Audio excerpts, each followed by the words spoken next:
Hey everyone, thanks for checking out the video. This is Sho, and today we're going to be talking about my first impressions of Blue Refection tie, otherwise known as Blue Refection Second Light in the West. So this just recently released in Japan, and I am super happy and excited to talk about it. Very much trying to get through the game right now. Now, I will prepare a full TAC review for this in preparation of its Western launch, so expect that to be out probably a week before. So if you haven't already, please be sure to subscribe to the channel. That way you'll be able to check out the video as soon as it gets dropped. There we go. Now, with that said, let's talk a bit about the game here. For those of you who don't know, Blue Refection tie is the sequel to Blue Refection, which was a PS4, PS Vita game that came out, about 4 or 5 years ago. And yeah, it's a very interesting piece. Talk about the story. If you checked out my demo playthrough, the prologue demo basically has the entire first part of the game in it. Not to say like it's the whole game, but the first kind of section of the game is in fact Chapter 0, which is the prologue demo, and a lot of what I talked about in that video basically applies for the story. In essence, a group of high school girls are trapped in their high school, which is sort of shifted to this realm between realms. And the girls are able to traverse into these dreamscapes known as the Muko Sekai, the opposite world or alternative world. I'm not too sure how they're going to translate that into English. But in this world, they're able to gather supplies such as food or materials so they can survive their day-to-day life in the school as they try to find a way home. And of course, this place, the Muko Sekai, is covered in dangerous monsters that are looking to harm them. But to defend themselves, they have the power of the Reflector, which is a sort of magical girl ring that they can use.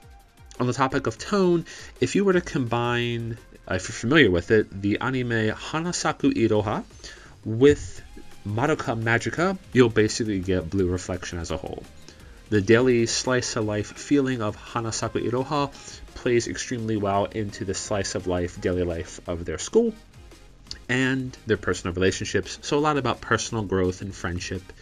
And then when talking about the monsters they fight and trying to find their way out, it gets really, I guess, I don't want to say disturbing, because it's not that dark, but it definitely gets really, the juxtaposition is fantastic, just as Madoka Magica presents with that sort of magical girl trope. So overall, it's really, really good in terms of its tone, which leads into its visuals, which are absolutely beautiful.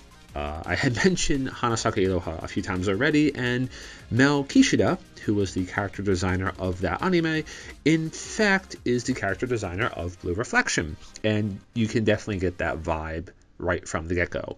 Again, the whole environment, the character designs, it has this very, very beautiful, vibrant feel.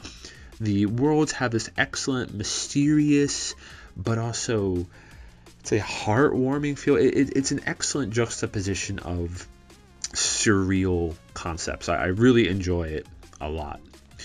With that said, though, I do feel that perhaps maybe it's Switch limitations, or it could just be the way that the game was designed.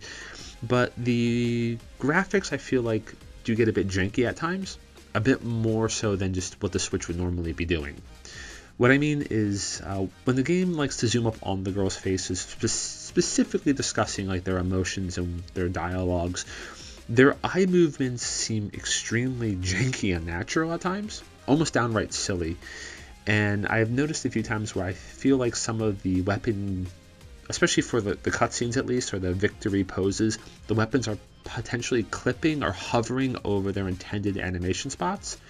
Again, could just be me, but I don't think the main character, can Kingsglaive her scythe the way that they can in Final Fantasy 15. And if we were to really take a look at Gust as a company and some of their other works, such as the Atelier Ryza series, playing through that and playing through this, I don't feel like I've seen those same graphical glitches or those same kind of graphic situations. So I'm wondering if it could just be that this is really powerful for the Switch, or maybe they needed to take certain liberties with making everything work for the art style used. In either case, though, it is graphically a very beautiful game, and if you're playing it on the PlayStation 4 or something else, you're definitely going to enjoy its visual appeal. On the note of appeal, we got to talk about its music, because once again, Asano Hayato is back and making an amazing soundtrack that fits the world on both sides of its tonal shifts.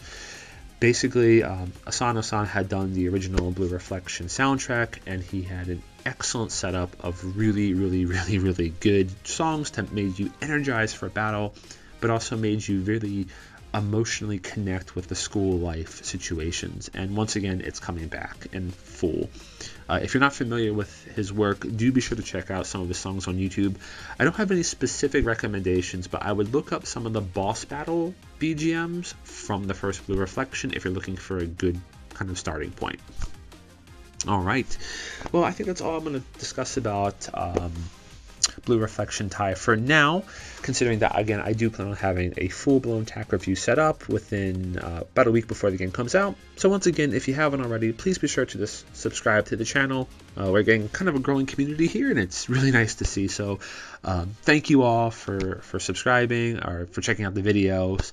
Your comments, your support, your likes, everything. It's been really motivating. And yeah, in terms of kind of comments today, let me know. Have you played Blue Refection in the past? Did you play on the PS4? Did you play on the Vita? I myself played it on the Vita.